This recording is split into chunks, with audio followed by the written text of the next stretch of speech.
Mr. President, I have a word to describe those people who have the audacity to speak up against the big government.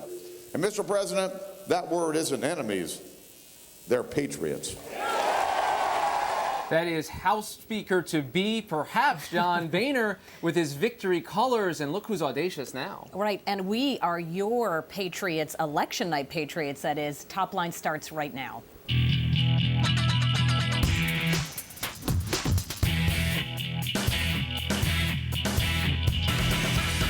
Hello and welcome to ABC News Top Line. I'm Rick Klein. I'm Amy Walter. Every day at noon Eastern, we're right here bringing you the latest in politics. It's twitter.com/Rick Klein, twitter.com/Amy E. Walter. Follow us at the hashtag Vote2010. We are in the Vote 2010 lounge once again. We don't have our Top Line mugs. We do have a special Vote 2010 silver carafe. Right, you can't just get this anywhere. No. In fact, you need to actually tape that on. You print it all out. the way Yes, around. it's special. Yes. What do you know, Amy? Well, these are our last top lines of the election. I know. I'm a little sad about I know. that. Maybe We'll like shed a tear. John Berman and I held hands, we may need to all do that before the end of the show. Okay, my first top line, it's the day. That's right, everybody. People are voting. Candidates are still stumping. But it's also interesting to note that a lot of people, well, they've already voted. We may see a record number of early ballots cast. And of course, the only vote that matters, Rick Klein, is the poll on election That's night. the only poll that matters, That's indeed, right. yes. And obviously, everyone knows that turnout's going to save it for themselves. The candidates themselves voting also very important. That's because right. at least They need one. to let Linda us know McMahon, that. that's one. That's Chalk right. it up right there. Next up today, no, we didn't.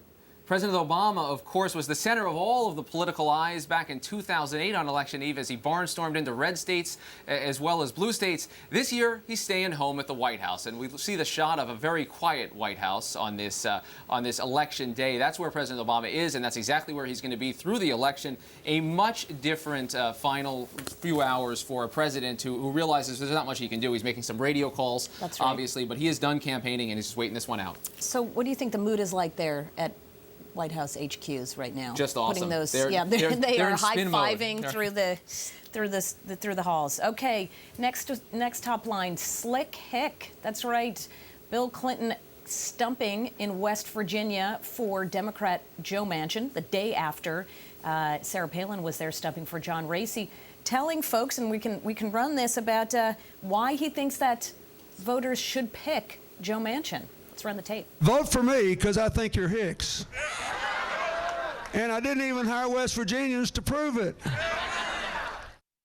There he is, making Channeling fun Racy, of yes, course, yeah. John Racy, who's been well known for that. And what I did not see the former president holding, though, was the cap and trade bill with the gun, with the hole in it? The hole in it from the gunshot. Indeed, and that may be the ad, that Hick ad that he referenced, that saved the Senate Yes. for Democrats, that race looking better for Joe Manchin, and the trajectory of that race really changed after that ad ran. And finally today, Shawshank repudiation. You may think you know this voice in North Carolina running for a Republican candidate for the House. Listen to this. Price votes with Nancy Pelosi more than any other congressman. It's time that you and I had a voice in Washington. Vote B.J. Lawson for Congress. And that guy is a good Morgan Freeman impersonator. Can you believe that's not Morgan It's incredible. Freeman? Morgan Freeman has come out and said, I'm not endorsing any candidates in this race, so stop making people sound like me. I think that guy has a future in the business. He Maybe can we do should our, bring him here. He well, can do yes. the opening, the cold open. He'll do our open for Top Line, no question about it. Well, we're joined today by someone who's in the middle of all of the action on this very busy election day. It's Matt Kibbe joining us from Washington, D.C., from FreedomWorks. And Matt, a big day for Tea Partiers, obviously, across the country. What is your best guess at this hour? How many folks are going to be coming to Congress after today that in some way represent the Tea Party movement? Well, I got to warn you that since you guys have retreated to New York, the Tea Party has, in fact, taken over your studio here in Washington, D.C. Uh-oh. Can you keep as the part mugs of our there, hostile though? takeover. I think it's going to be a big day, and in a lot of ways, I feel like the Tea Party movement has already won this election in the sense that we have defined the issues that matter in this election.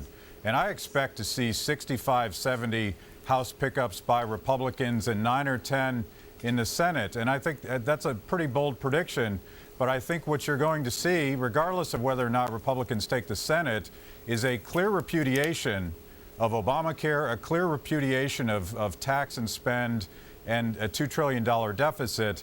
And that's what matters most as we go into 2011 and try to start fixing some of these problems. Well, Matt, let's follow up on that 9 to 10 prediction in the Senate. Obviously, that means that folks like Sharon Engel need to win and Joe Miller needs to win, or at least a Republican needs to win in Alaska. But there's a lot of talk right now that both of those candidates in serious trouble could end up losing. Would this be a repudiation, though, of the Tea Party movement? The fact that in two states that were, on paper at least, easy wins, went to the Democrats? Yeah, well, I do think that Harry Reid is going to lose, and I think that Joe Miller is going to win. But keep in mind that Lisa Murkowski has said that she will caucus with Republicans. I think it's highly unlikely that the Democrat wins in Alaska. But regardless of that, there are no Tea Party candidates, as we've all slipped into this jargon about talking about the Tea Party as if it's a political party. What there are Tea Party issues.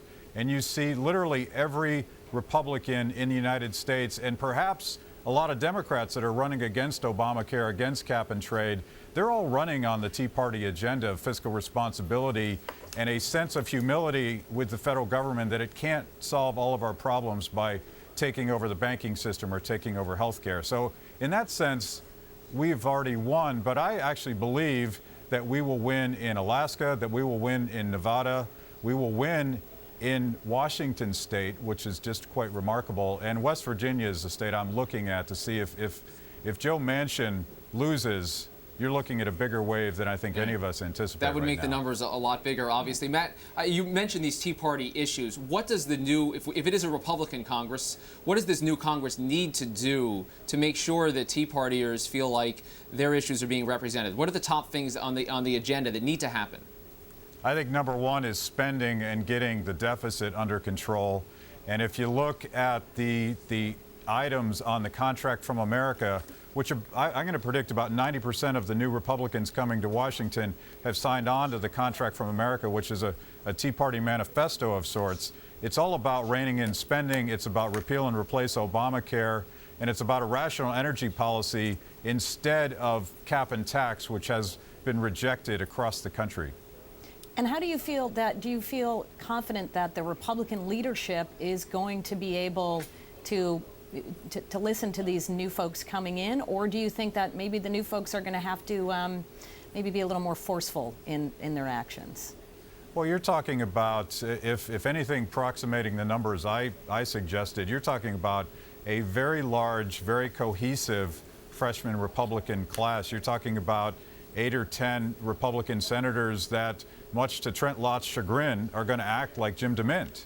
You're talking about a freshman House class that in a lot of ways tips the center of gravity in the Republican caucus away from appropriators and towards fiscal responsibility. So they're going to drive the agenda, and the leadership, I think, is going to respond to that in a positive way. That's where the energy comes from. Trent Lott doesn't have to worry about it so much. He's out in the lobby world now, but I assume you mean Mitch McConnell. But I want to ask you one question about 2012. Does the Republican candidate for president in 2012 need to be a Tea Partier?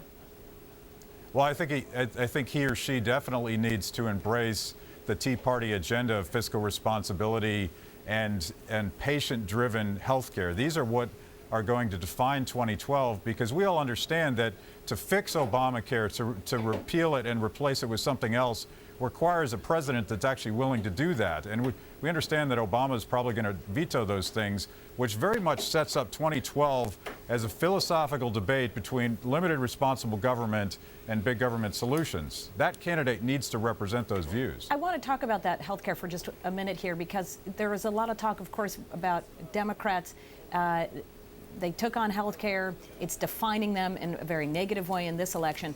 Are you worried that if Republicans spend an entire year talking about repealing and fighting on healthcare, that you all are going to end up in the same position that Democrats are in today? Well, they have to take on spending first, and I think that's first and foremost in people's mind. And they have to deal with health care through the appropriations process, which is step one. They have to start offering positive solutions of their own that offer a key juxtaposition to what a government-controlled system is, what's wrong with it. And they have to do those things, and those can be done from day one. But, frankly, President Obama and the Democratic majority have forced us to have a prolonged debate about the proper role of government in healthcare in America. All right, Matt Kibbe from FreedomWorks down in Washington. We were watching our set to see for signs of Tea Party takeovers. Of course, we're stuck without our coffee and tea mugs up here in New York.